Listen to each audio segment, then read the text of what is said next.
They said a good wife must pass the test. But they never said what the test would cost her. This story isn't about exams or grades. It's about dignity, about a woman who was pushed, humiliated, and looked down upon, yet stood taller than everyone who tried to make her small. Beloved, welcome to Unbroken Courage. I'm Amara, and before we dive into this powerful story, drop a comment below and tell me where you're watching from. Because this one will remind you that true grace doesn't shout. It simply endures until the truth speaks for itself. Now let me tell you about Nora, a woman whose heart was stronger than every test life threw her way. When Nora married Daniel, she thought she had found peace. He was kind, quiet, hardworking, the kind of man who opened doors, remembered birthdays, and prayed before meals. They met in college, fell in love, and built dreams together. But love, as Nora learned, isn't tested in the vows you make. It's tested in the home you enter. The Grants, Daniel's family, were respected, powerful, and proud. His mother, Mrs. Grant, was known in town as the Iron Lady. She didn't speak, she declared. And when she spoke of her son's wife, her words carried more judgment than blessing. "She's too soft," Mrs. Grant said during the wedding rehearsal. "She'll never survive in this family." The first day Nora moved into the Grant family home, she was handed a folded piece of paper by Lydia, Daniel's sister. It was titled, "The Test." She thought it was a joke, until she opened it. Written in neat handwriting were daily duties, not normal house chores, but humiliating demands. Wash everyone's laundry by hand, even though there were 2 working machines. Wake up by 4 a.m. to prepare tea and breakfast for the household. Greet each family member by bowing slightly to show respect. Eat only after everyone else was done. At the bottom of the page were the words, "A wife who can't serve her family doesn't deserve to be part of it." Nora looked up in disbelief. "Is this serious?" she asked. Lydia smirked. "We all went through it. It's a tradition." But it wasn't true. No one else had done it. It was their way of testing her, of seeing if she'd break. When Daniel came home that evening, Nora showed him the list. He chuckled nervously and said, "Don't take it personally. Mom believes every woman needs to earn her place. Just do it for a while. She'll warm up to you." Nora said, "Daniel, I married you, not an exam." He sighed. "Please, Nora, just keep the peace." So she did. For him. Every morning she woke before dawn, quietly making breakfast, her hands raw from washing, her back aching from bending. She never complained, not once, because she believed kindness could melt stone, even if it took time. But instead of melting, the stone sharpened. The more humble Nora was, the crueler Mrs. Grant became. She'd make comments at the table like, "A woman's place is proven by her silence," or, "If you can't be invisible, you can't be respected." Even Lydia joined in, giggling behind her phone whenever Nora made a mistake. Yet through it all, Nora stayed calm. She said later, "Amara, I cried sometimes, but never in front of them. My tears were my prayers." Daniel noticed her pain, but he was caught in the middle, torn between his wife's dignity and his mother's dominance. He kept saying, "It'll pass," not realizing how much of Nora's spirit was breaking while she waited. Then came the day that changed everything. It was Christmas Eve. The entire Grant family had gathered for their annual dinner. Friends, neighbors, and business associates filled the house with laughter and expensive perfume. Mrs. Grant loved occasions like this, moments to flaunt her wealth and perfect family. Nora, as usual, was working in the background, serving trays, pouring drinks, smiling politely even when no one thanked her. Lydia whispered to a friend, "Look at her, still trying to impress us." But what happened next silenced every tongue in that room. Just as dessert was being served, Mrs. Grant stood up to make a toast. Her hand trembled slightly as she raised her glass. But before she could speak, her face twisted. Her voice caught in her throat. She gasped for air, clutching her chest. Glasses shattered. People screamed. And in that moment of chaos, everyone froze, except Nora. Without hesitation, Nora ran to her side. She loosened her dress collar, checked her pulse, and turned her gently on her side. "Call an ambulance," she shouted. Lydia was crying, paralyzed with fear. Daniel just stood there, stunned. But Nora didn't stop. She stayed with her mother-in-law, holding her hand, whispering, "You'll be okay, Mom." The same mom who made her life miserable. The same woman who called her unworthy. When the paramedics arrived, they said her quick action saved Mrs. Grant's life. She had suffered a mild heart attack, but immediate response prevented it from worsening.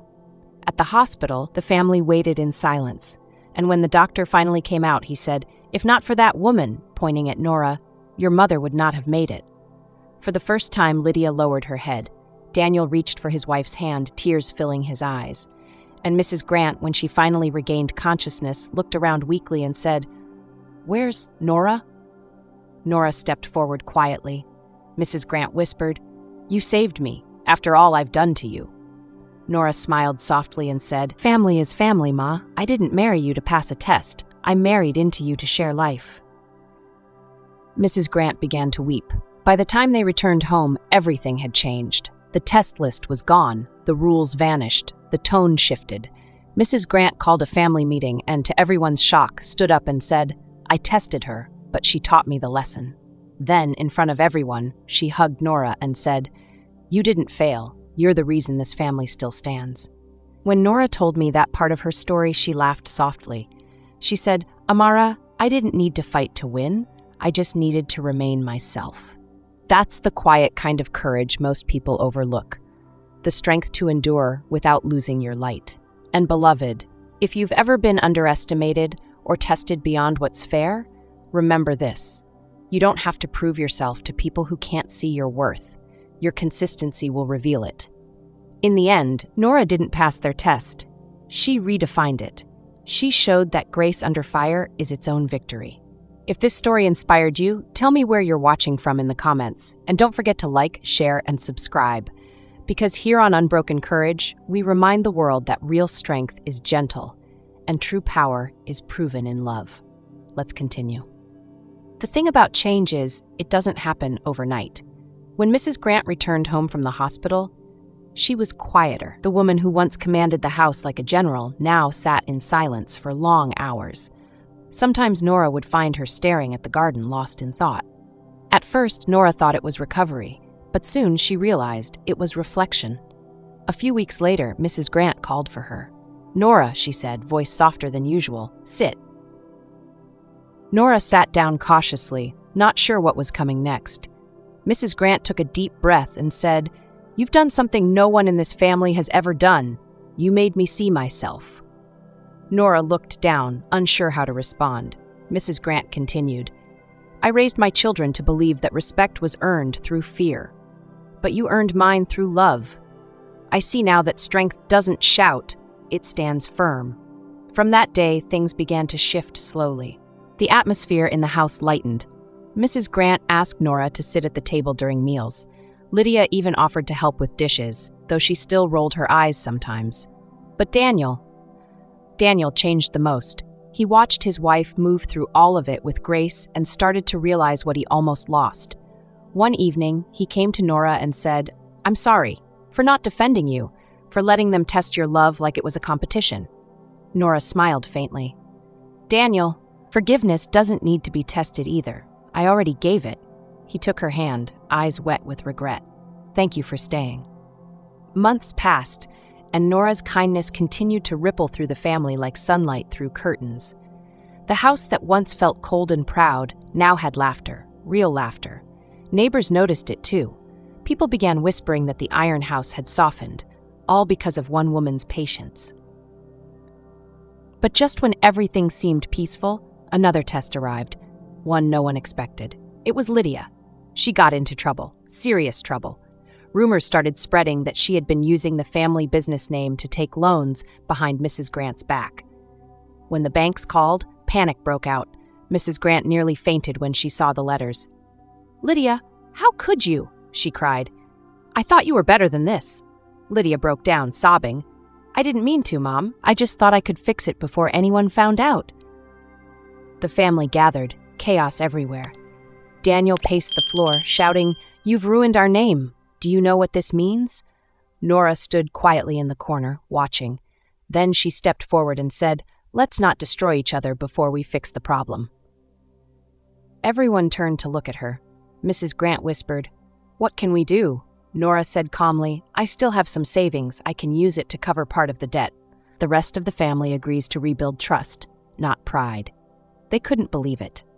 The same woman they humiliated months ago was now offering to save their name. When Lydia heard it, she burst into tears and fell to Nora's knees. "I don't deserve your help," she said. Nora placed a gentle hand on her shoulder and replied, "None of us deserves grace. That's what makes it grace." That moment became the turning point, not just for Lydia, but for everyone. The debt was paid, the business survived, and something even more important was restored: honor. Mrs. Grant began introducing Nora to everyone as her daughter, not just her daughter-in-law. At church gatherings and community events, she would beam with pride, saying, "She's the heart of this home." Even Lydia began helping Nora with charity projects, cooking for orphanages, visiting hospitals.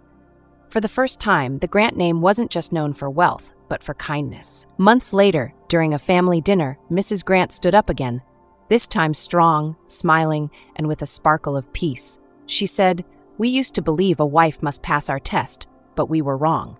Nora's love was never the exam, it was the answer." Everyone clapped softly. Nora's eyes filled with tears. Daniel held her hand and whispered, "You've changed everything." When she finished telling me her story, I looked at her and said, "Nora, you never failed. You simply refused to lose yourself." She nodded, smiling. "Yes, Amara," she said. "The test wasn't about obedience, it was about my strength." Beloved, sometimes people will push you to prove yourself just to feel powerful. They'll measure your worth by how much you can take, not by who you are. But hear me, the greatest test you'll ever pass is refusing to become bitter. Grace doesn't mean weakness.